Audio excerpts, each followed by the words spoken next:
What made the popular kid lose popularity? 1. There was this big fight between him and this other kid who was a pretty big a-hole. Everyone knew it was coming and there was a decent-sized crowd. Everyone was rooting for him. He ended up really beating the guy pretty badly, which I think shocked most of the kids. Fights at school usually got broken up pretty quickly, but this was after school off-site, so there was no authority figure there to stop it. Then he smashed the kid's car windows with a tire iron before whipping it out and urinating on the kid who was still unconscious.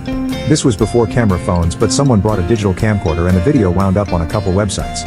Everyone in school wound up seeing it and no one really looked at that kid the same way again. 2. To quote a close friend of mine, he was cool when he was 13 and then he never changed.